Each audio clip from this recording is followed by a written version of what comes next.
通过实名认证以后，接下来我们可以点击右上角这个资产，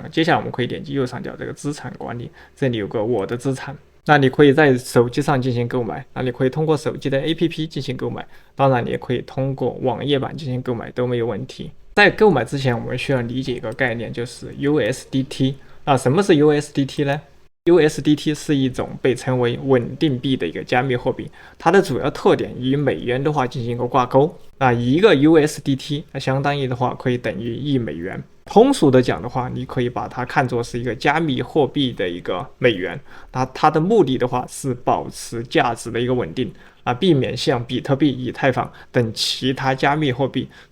出现比较大的一个波动。简单来说的话 ，USDT 就像是在加密世界的一个数字美元。我们可以看到今天的一个 ESDT， 也就是泰达币，相当于人民币7.14。购买我们的加密货币的方式有2种。第一种呢，就是直接进行一个买币，还有一种方式的话就是进行一个充币。我先以买币为例来给大家演示一下。在 OE 里面，我们点击右上角这个资产管理，点击我的资产。这里的话可以看到你的资产。如果我们要买币的话，我们可以直接点击左上角这里有个 C to C 买币。这里面的话有很多商家的话在进行一个卖币。我们在这里的话可以选择一个成交率高、交易订单比较大的一个商家进行一个购买。比如说我们看到这个商家交易单的话在15000单。成交率的话不在 99.98%， 那我们就可以找这种承担率高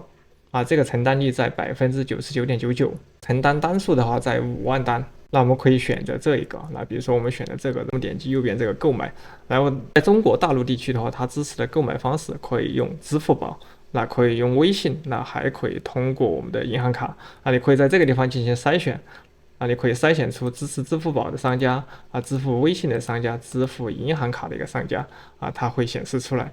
支付银行卡支付的商家比较少，你看这里的话只有2家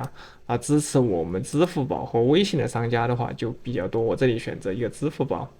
我选择这一家承担量比较高，成交率的话也比较高，点击一个购买。这里的话需要填入你要买多少的币比如说我要买个100块钱的一个币，这的话我们会收到13.9的一个 USDT， 相当于13.9美元。然后付款方式的话，我们这里选择支付宝它这一家的话只支持支付宝。我们选择这里有个零手续费购买 USDT。首先的话，我们需要先购买 USDT 有了 USDT 以后，我们再用 USDT 去购买我们需要的一个货币需要去购买我们的加密货币。那我们点击一个零手续购买。这里的话它会显示我们大概一个单价数量，我们需要付的一个钱。它这里有一个提醒，我们在购买成功后1天内的话是没有办法进行一个出售或提币的，但是现金交易以及其他金融交易的话不受影响。这里勾上我已知晓，点击一个确认。你有新的订单，请注意查收。你有新的订单，请注意查收。这里的话，这里右边的话，你可以看到商家这上面的话，他给你一些提醒，比如说他必须为本人账号的一个实名转账资金比如说你要什么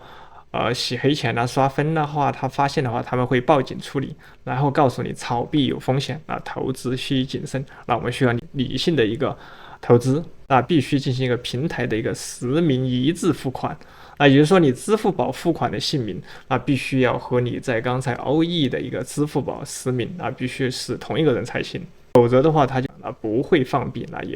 也不退款不支持红包这一点的话大家一定要把这里看清楚。你在 OE 的实名认证一定要和你支付宝实名证是同一个人，你才能购买一个成功，不然的他会不放币、不退款、不支持一个红包大家在买之前一定要看清楚。接下来的话，我们可以复制一下他的一个支付宝账号，给他转款。你一定要在你转完款以后，这里再点击一个我已支付。如果说你没有付款，你点击了我已支付，那你的账号的话有可能会被冻结。接下来我来选择给他转款，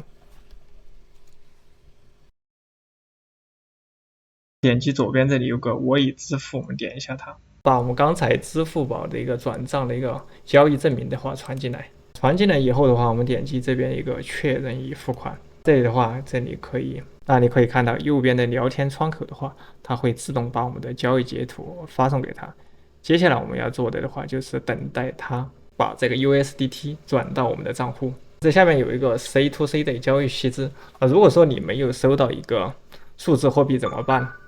那这里的话，你可以通过聊天或者通话功能的话，与对方这里进行一个联系。这里你可以看到，我们这里的话已经购买成功，那数量的话是13.9个 USDT， 金额的话是100，订单的状态的话变成了一个订单已完成。那买家的话，可能他已经点击了一个发货，我们这里订单的话已经完成。我们可以点击这里有个查看资产，那我们可以看到我们购买的一个 USDT 的话，已经在我的资产里面的话，现在的话，因为我刚才这里有个记录，看到没有，13.9，那已经购买成功。